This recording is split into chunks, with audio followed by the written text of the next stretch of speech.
Welcome to The Explainer. Today we're digging into a command that, on the surface, seems pretty straightforward. You shall not commit adultery. But, as we're about to see, this ancient rule is about so much more than just a single act. Okay, let's get into it. You know, when we think about adultery today, we usually frame it as a very personal failure, right? It's a private matter between a few people. It's a horrible betrayal of trust for sure, but it's something that happens behind closed doors.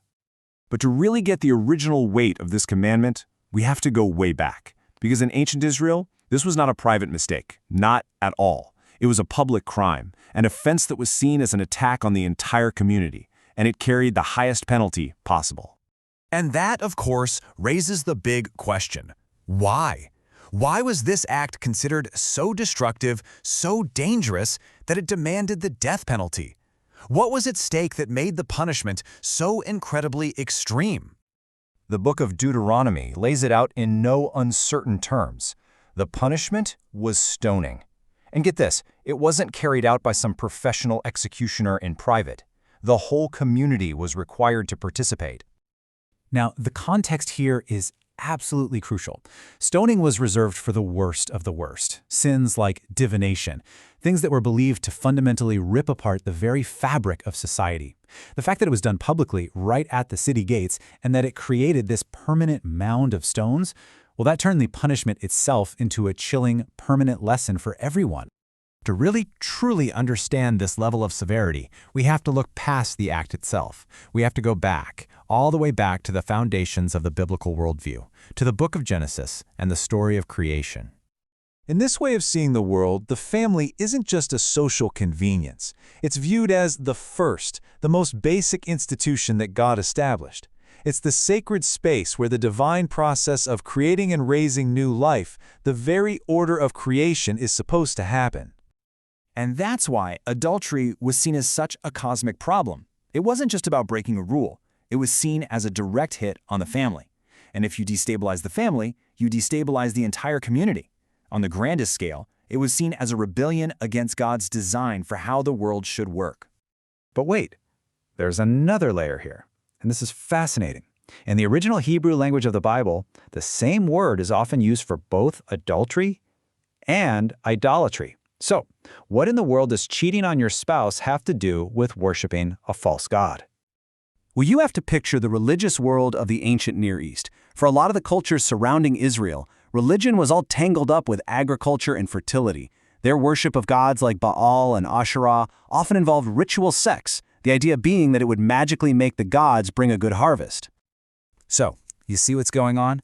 When the seventh commandment says don't commit adultery, it's doing two things at the same time. It's a command for sexual faithfulness inside of a marriage, yes, but it's also a massive rejection of the pagan religious practices of their neighbors. Being faithful to your spouse and being faithful to God were seen as two sides of the very same coin. Okay, let's fast forward a few centuries. Jesus comes on the scene, and he takes this foundational commandment and starts what you can only call a revolution of the heart. In the famous Sermon on the Mount, Jesus just radically internalizes the whole thing. He says, look, the problem isn't just the physical act. The sin starts way earlier. It starts with the desire, with lust in your heart. This just completely shifts the focus from what we do on the outside to what's going on in our innermost thoughts. And to show just how serious this is, he uses this shocking, almost crazy language. If your eye causes you to sin, gouge it out. Now, of course, he wasn't being literal. He was using extreme imagery to make a powerful point.